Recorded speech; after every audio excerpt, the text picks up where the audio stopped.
आधार number अब आपके जीवन का आधार बन चुका है। चाहे आपको बैंक खाता खुलवाना हो, सिम कार्ड लेना हो या गवर्नमेंट की कोई भी सर्विस लेनी हो, आपको आधार नंबर चाहिए होगा। तो पिछले कुछ महीनों अगर आधार सैचुरेशन की बात करूं तो 140 करोड़ लोगों के पास आज की डेट में आधार भी बन चुका है। और कई लोगों को कई परेशानियां भी इसमें सामने आती हैं। बात करने के लिए हमारे साथ यूआईडीए के सीईओ भुवनेश कुमार है। सर, आपका सीएनबीसी आवाज पे बहुत बहुत स्वागत है। सर, पीछे आपने कहा था कि आधार को लेकर के हम अपडेट कर रहे हैं, उसके सॉफ्टवेयर सिस्टम को अपडेट कर रहे हैं।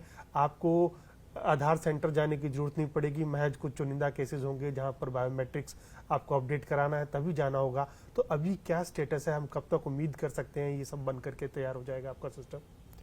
धन्यवाद। सबसे पहले तो बातचीत करने के लिए इस विषय पर, और आपके माध्यम से जो दर्शक हैं उनके बहुत सारे प्रश्नों का समाधान करने की हम कोशिश करेंगे।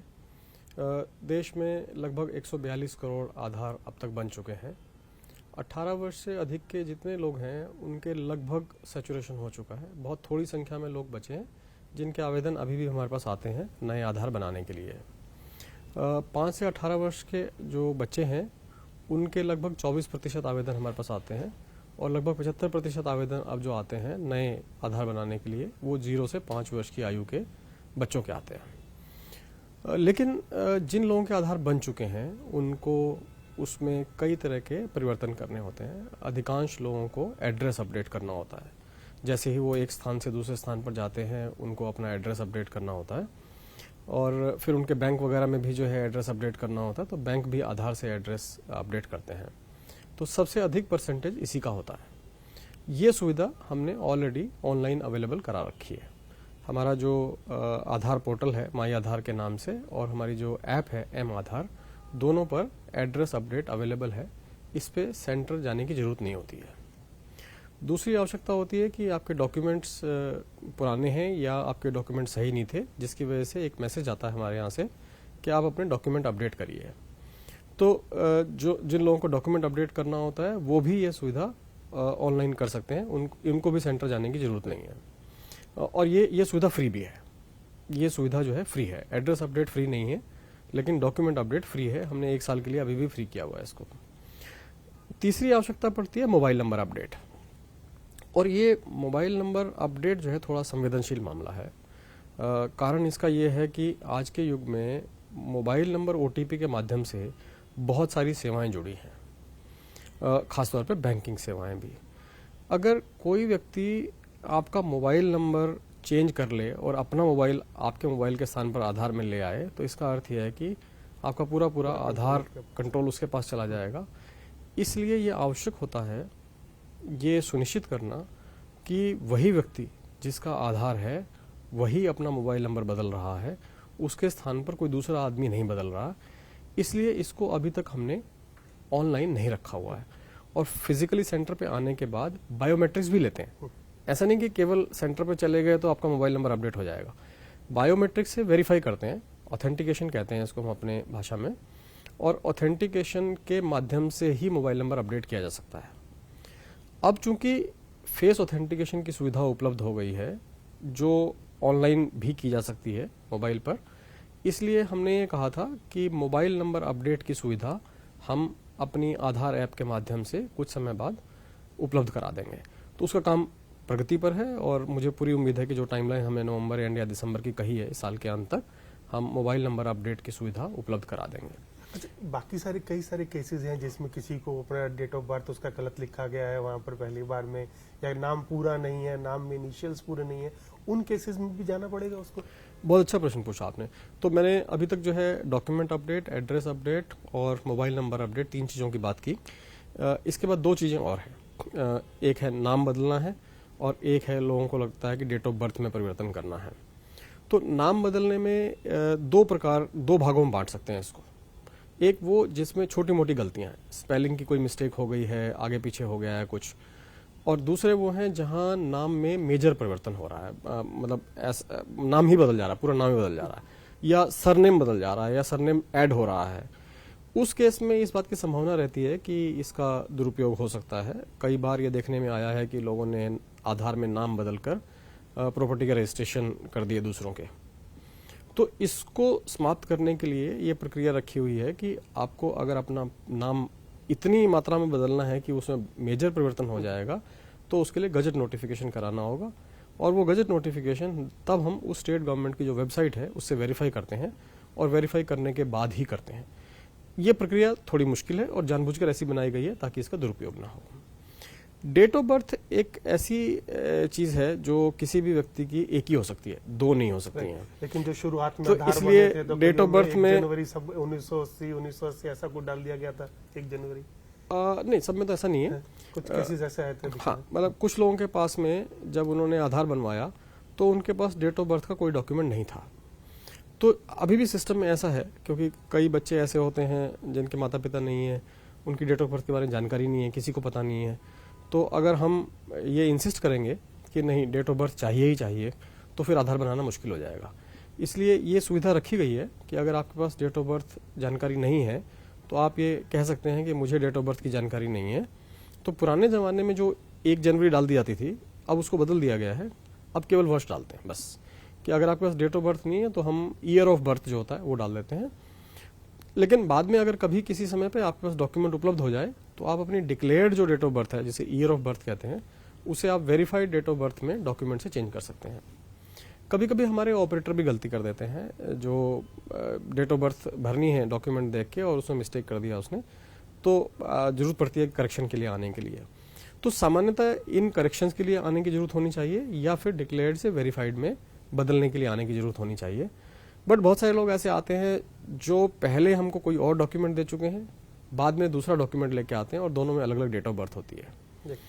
तो काफ़ी एनालिसिस के बाद ये पाया कि ये प्रक्रिया का काफ़ी लोग दुरुपयोग कर रहे हैं। अगर अपनी आयु कम दिखानी है, किसी जगह सिलेक्शन करना है जहाँ कम आयु के आधार पर लाभ मिलना है, तो आयु कम कर लेते हैं पहले एक डॉक्यूमेंट से, फिर बाद में जो है अगर नौकरी लगने वाली है तो आयु बदलने की कोशिश करते हैं। तो ये गलत है, ऐसा होना नहीं चाहिए, क्योंकि इससे जो आधार में डेट ऑफ बर्थ की प्रामाणिकता है उस पर प्रश्न चिन्ह लग जाता है। तो इस प्रक्रिया को भी अब हम थोड़ा सख्त कर रहे हैं, और हमने ये कोशिश की है कि जिनके पास बर्थ सर्टिफिकेट उपलब्ध है उनका हम केवल बर्थ सर्टिफिकेट के बेसिस पे ही करें, और ऐसे लोग जिनके पास संभावना है कि बर्थ सर्टिफिकेट नहीं होगा उनके लिए ही हमने कुछ प्रावधान रखे हुए हैं अन्य जो डॉक्यूमेंट्स हैं उनका। लेकिन लगातार प्रयास ये है कि वो डॉक्यूमेंट ऑनलाइन वेरीफाइबल होना चाहिए। अगर वो ऑनलाइन वेरीफाइबल नहीं है तो इसका मतलब फिर संभावना बनी रहेगी कि वो गलती होगी उसमें।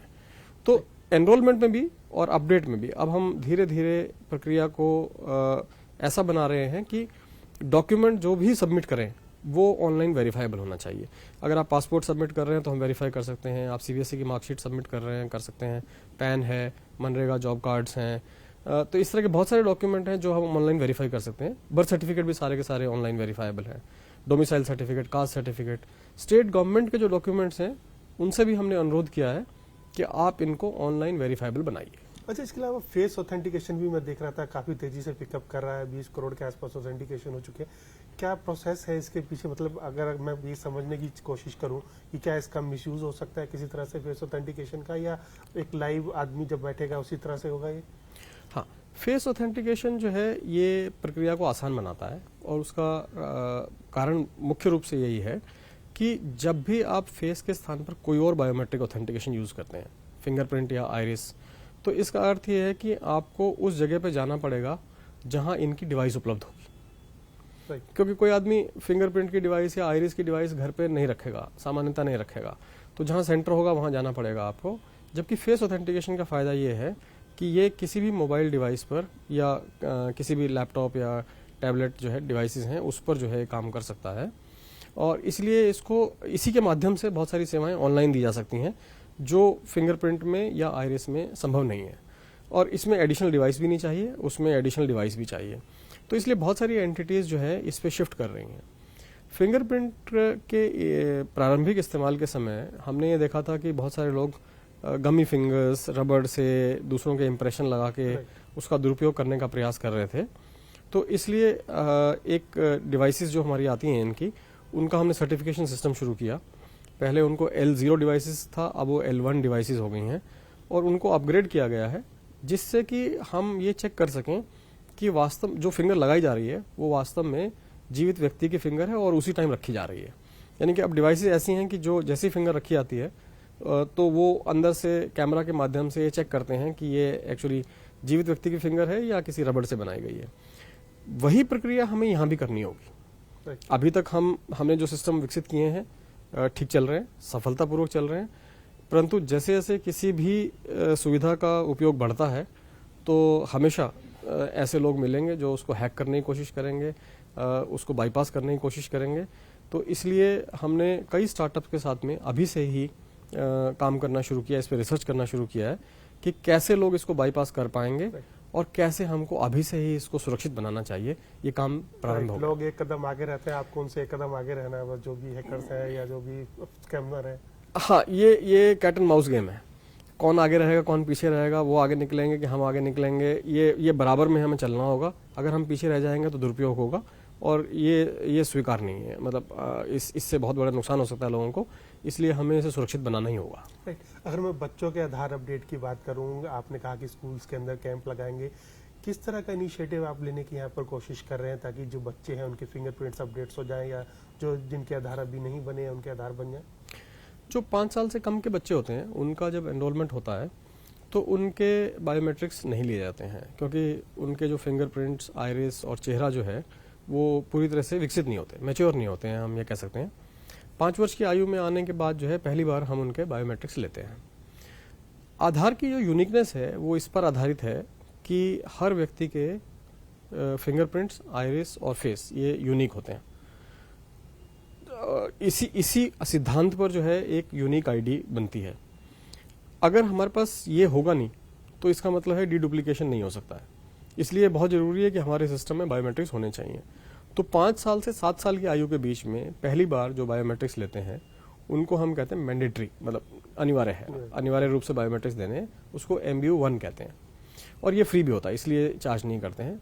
7 से 15 वर्ष की उम्र में इस पे चार्ज लगता है और फिर 15 से 17 में जाके एक बार दोबारा बायोमेट्रिक्स देने होते हैं, वो अनिवार्य हैं फिर से। इसे मैंडेटरी बायोमेट्रिक्स 2 कहते हैं, वो भी फ्री होता है। उद्देश्य ये है कि जब बाद में कभी भी किसी को अगर ऑथेंटिकेशन करना है बायोमेट्रिक, तो हमारे सिस्टम की इन्फॉर्मेशन सही होनी चाहिए, अदरवाइज वो फेल होगा और सुविधाएं नहीं मिलेंगी और जो हमारे आधार नंबर होल्डर हैं उनको असुविधा होगी। इसलिए ज़रूरी है कि हमारा डेटाबेस सही रहना चाहिए। अभी पिछले कुछ समय में हमने देखा कि बहुत सारे बच्चे जिन्होंने एनरोलमेंट तो 5 साल से पहले करा लिया लेकिन वापस आके बायोमेट्रिक्स दिए नहीं, तो हम उनको कवर करने की कोशिश कर रहे हैं और उसका समाधान ये है कि स्कूलों में विशेष कैंप लगाए जा रहे हैं। स्कूल एजुकेशन मंत्रालय का एक एप्लीकेशन है UDISE के नाम से। UDISE में भी आधार इन्फॉर्मेशन उपलब्ध है और हमारे पास भी आधार नंबर इन्फॉर्मेशन है। दोनों से मैच करके हम लोग ये चिन्हित कर पाए हैं कि स्कूलों में कौन कौन से वो बच्चे हैं जिनका बायोमेट्रिक अपडेट नहीं हुआ। तो अब बिल्कुल टारगेटेड अप्रोच के साथ में बायोमेट्रिक कैंप्स लगाए जा रहे हैं और हमें पूरी उम्मीद है कि हम लगभग 1 साल में इन सभी छूटे हुए बच्चों को कवर करेंगे। अच्छा, एक लोगों का एक बड़ा सवाल है कि आपने फिंगरप्रिंट्स ले लिए, आपने फेस ऑथेंटिकेशन कर लिया, आपने आइरिस ले लिया, लेकिन आपने एड्रेस प्रूफ वगैरह ले लिया, डेट ऑफ बर्थ प्रूफ ले लिया, लेकिन अभी तक इसको सिटीजन का प्रूफ जो है, सिटीजनशिप का प्रूफ नहीं माना जा रहा, तो उसकी क्या वजह है? जो आधार का अधिनियम है उसमें धारणा ही नहीं रखी गई कि ये सिटीजन आधारित होगा। अगर आप आधार एक्ट का सेक्शन 9, धारा 9 है आधार अधिनियम की, अगर आप उसे देखेंगे तो उसमें स्पष्ट लिखा हुआ है कि ये सिटीजनशिप से नहीं कनेक्टेड है। जो परिभाषा रखी गई है वहाँ पे वो है शब्द रेजिडेंट, और रेजिडेंट को इस तरह से परिभाषित किया गया है कि कोई भी व्यक्ति जिसने पिछले 12 महीने के दौरान भारतवर्ष में 182 दिन या उससे अधिक का समय बिताया है, वो व्यक्ति रेजिडेंट कहलाएगा और वो आधार प्राप्त करने का अधिकारी होगा, वो उसे मिल सकेगा, एलिजिबल हो जाएगा, वो उसकी अर्हता हो जाएगी अप्लाई करने के लिए। तो बहुत सारे लोग जो विदेशों से आके यहाँ पे काम करते हैं, अन्य देशों से आके यहाँ की इंडस्ट्री में काम करते हैं, एम्बेसीज में काम करते हैं, गवर्नमेंट सेक्टर में काम करते हैं, तो उन सबको आधार मिल सकता है। और लेकिन उनका आधार थोड़ा डिफरेंट होता है, उसे हम फॉरेनर आधार कहते हैं, और जो भारतीय हैं उनका आधार डिफरेंट होता है, बट उनको आधार मिल सकता है। इसलिए ये नागरिकता से जुड़ा हुआ अभिलेख नहीं है। अच्छा, मैं देख रहा था कि आधार के ऑथेंटिकेशन काफ़ी तेज़ी से बढ़ रहे हैं, हर एक चीज़ के लिए आपको चाहिए, तो आपका सिस्टम पूरी तरह से तैयार है इतने जो ट्रांजेक्शन्स को हैंडल करने के लिए? हाँ, अभी थोड़ी देर पहले हमने बात की थी कि औसतन हम 9 करोड़ ऑथेंटिकेशंस पर डे करते हैं। ऐसा भी समय आया है जब हमने एक दिन में लगभग 13.8 करोड़ ऑथेंटिकेशंस किए हैं। तो हमारे सिस्टम ने उस लोड को हैंडल किया है। पर हम लगातार ये प्रयास कर रहे हैं कि इसको बढ़ाएं, इसकी क्षमता को बढ़ाएं, और अभी हम जो औसतन 10 करोड़ की बात करते हैं उसे बढ़ा के 20 करोड़ ऑथेंटिकेशन प्रतिदिन तक अपनी क्षमता को विकसित कर रहे हैं। और अगर किसी कारणवश हमारे पास और लोड आता है, जैसे रेलवे रिजर्वेशन टिकट का लोड आता है, या हमारे पास नए कोऑपरेटिव बैंक हैं उनका लोड आता है, जैसे जैसे ऑथेंटिकेशन बढ़ेगा हम इसे और अधिक विकसित करेंगे ताकि जितनी भी आवश्यकता है हम उनको पूरा कर सकें और फेलियर ना हो। जैसे कि 1 अक्टूबर से रेलवे का शुरू हो रहा है ऑथेंटिकेशन, तो आप हैंडल कर लेंगे? हमने उसको पहले से ही उसके लिए तैयारी कर ली है और उसको जिसकी क्षमता चाहिए थी उसको बढ़ा लिया। अच्छा, और डीएक्टिवेशन की मैं बात करूं, अभी आपने प्रोसेस शुरू की है कि जो आधार, जो डिजीज लोग हैं उनकी जो आधार है उनको डीएक्टिवेट किया जाए। किस तरह से प्रोसेस को अंजाम दिया जा रहा है? ऐसा तो नहीं है कि कोई किसी का भी आधार डाल दे और उसका कैंसिलेशन हो जाए? नहीं, एक इम्पॉर्टेंट चीज़ ये है कि जिस व्यक्ति की मृत्यु हो गई है उसके आधार का दुरुपयोग न हो, इसलिए ये ज़रूरी है कि उसका आधार डीएक्टिवेट हो जाना चाहिए, ठीक है ना। अदरवाइज़ वो मान लीजिए उसका अकाउंट है और किसी के हाथ में उसका आधार मोबाइल लग जाता है तो वो उसके अकाउंट का दुरुपयोग कर सकता है, किसी प्रकार का गलत धन प्राप्त करने के लिए म्यूल अकाउंट के रूप में यूज़ कर सकता है, या और भी संभावनाएं हो सकती हैं। उसके जो लाभ हैं कोई और व्यक्ति लेता रह सकता है, इसलिए ज़रूरी है कि इसे डीएक्टिवेट हो जाना चाहिए। तो हम लोगों ने ये प्रयास किया कि जो रजिस्ट्रार जनरल ऑफ इंडिया हैं उनका एक सिविल रजिस्ट्रेशन सिस्टम है जिसमें अब लगभग 25 राज्य जो है उस पर राज्य और केंद्र शासित प्रदेश उस CRS पर हैं। 11 प्रदेश अभी उस पर नहीं है, धीरे धीरे वो भी आएंगे, सभी उस पर आ जाएंगे। तो हमने उनसे संपर्क किया और उनके पास में रजिस्ट्रेशन और बर्थ और डेथ यानी कि जन्म और मृत्यु का पंजीकरण होता है उनके पास में। इसी तरह से जो बाकी 11 स्टेट हैं उनके भी अपने अपने रजिस्ट्रार होते हैं, उन सबके पास ये डाटा होता है और सबसे हमने डाटा प्राप्त किया। और अब तक हम 1 करोड़ 40 लाख आधार जो है वो इस आधार पर डीएक्टिवेट कर चुके हैं कि आधार नंबर होल्डर की मृत्यु हो गई है।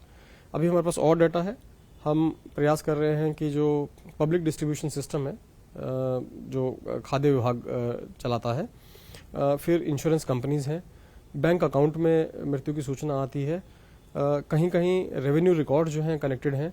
तो जहाँ जहाँ से ये संभव हो सकता है कि हमको सूचना मिल सकती है उन जगहों से हम ये प्राप्त करके और उनको भी डीएक्टिवेट करें। हमारा टारगेट ये है कि दिसंबर तक हम लगभग 2 करोड़ आधार जो है डीएक्टिवेट कर पाएंगे। ओके, और अभी आपने एपिक के लिए भी कंसल्टेशन किया कि वोटर आईडी कार्ड को किस तरह से जोड़ा जाए, उसको लेकर के किस तरह से प्रोसेस आपके आगे बढ़ रही है? क्या हम देख सकते हैं कि नियर फ्यूचर में वोटर आईडी कार्ड और आधार को जोड़ दिया जाए? UIDAI सेवाएं उपलब्ध कराता है। आधार का प्रयोग करना है या नहीं करना है ये उस संस्था का निर्णय होता है, ठीक है। तो हम लोग विभिन्न संस्थाओं के पास जाते हैं, उनको अप्रोच करते हैं, उनको आधार ऑथेंटिकेशन के फायदे के बारे में बताते हैं और फेस ऑथेंटिकेशन के बारे में बताते हैं। कई सारी संस्थाएं हैं जो उसको अडॉप्ट कर रही हैं, बहुत तेज़ी के साथ में अडॉप्ट कर रही हैं। जैसे एग्जामिनेशन सिस्टम में बहुत सारी संस्थाओं ने इसको जो है अडॉप्ट किया है कि अटेंडेंस में इम्पर्सनेशन ना हो, कोई दूसरा व्यक्ति आके उसकी जगह एग्ज़ाम ना दे जाए। इसी प्रकार से जो हमारा पब्लिक डिस्ट्रीब्यूशन सिस्टम है, फर्टिलाइज़र डिस्ट्रीब्यूशन सिस्टम है, इन सब में अब तो बल्कि जो गेहूं की खरीद या दाल की खरीद वगैरह है उसमें भी किसानों की पहचान के लिए आधार ऑथेंटिकेशन, इन सुविधाओं का उपयोग बहुत सारी संस्थाएं कर रही हैं। जहां तक आधार का उपयोग एपिक में होना है या नहीं होना है इसके संबंध में निर्णय नेचुरली हमारे हाथ में नहीं है, ये भारत निर्वाचन आयोग का निर्णय होगा और वो ही इस पर विचार करेंगे। अच्छा, एक आखिरी सवाल मेरा है कि आपने बहुत सारे लोगों को लाइसेंस दिया हुआ है इसका ऑथेंटिकेशन करने के लिए कंपनियों को, तो उनको मैंडेटरी है कि डाटा भारत के अंदर ही रखें, डाटा बाहर नहीं ले जा सकते? और जो नया हमारा DPDP एक्ट लागू हो रहा है तो उससे कुछ फर्क पड़ेगा आधार के ऊपर? तो हमारा जो अपना डेटाबेस है वो यहाँ पे डाटा सेंटर्स जो भारत में ही है, एक बेंगलोर में और एक मानेसर में, उसमें रखे जाते हैं। जो हमारा क्लाउड है वो भी हमने ऑन प्रिम जिसे कहते हैं अपने कैंपस में जो क्लाउड है उसमें कन्वर्ट करके यूज़ किया हुआ है। जितनी भी एंटिटीज़ हैं, रिक्वेस्टिंग एंटिटीज़ कहते हैं आधार की भाषा में, वो जो हमसे डाटा लेते हैं उनके लिए भी शर्त है कि वो जो गवर्नमेंट कम्युनिटी क्लाउड है या सरकारी क्लाउड है उस पर ही रखें, जिससे कि वो सुरक्षित रहे। अगर या तो हम ये कहते हैं कि आप आधार नंबर स्टोरी ना करिए, लेकिन अगर आपको आधार नंबर स्टोर करना है तो आपके पास आधार डाटा वॉल्ट की फैसिलिटी होनी चाहिए, तभी आप जो है उसको स्टोर कर सकते हैं। ये शर्तें हमने इसलिए लगाई हैं कि नागरिकों का डाटा सुरक्षित रहे। आमतौर पे कभी कभी ये खबर आती है कि कुछ आधार का डाटा लीक हो गया, लेकिन मैं आपको बताऊं कि जहां तक UIDAI का जो सेंट्रल आइडेंटिटी डाटा रिपोजिटरी है, उसमें से कभी भी आज तक 2009 से लेके आज तक कभी भी किसी प्रकार का कोई ब्रीच नहीं हुआ है और नागरिकों का डाटा पूरी तरह सुरक्षित है। और आखिरी वही सवाल कि डिजिटल डाटा प्रोटेक्शन एक्ट लागू हो रहा है, बहुत जल्दी मंत्री जी ने कहा कि रूल्स भी आ जाएंगे 1 अक्टूबर तक, तो आपको लग रहा है उससे कोई आधार के ऊपर असर पड़ेगा उसका? मेरा मानना है कि आधार एक्ट DPDP से ज़्यादा सख्त एक्ट है।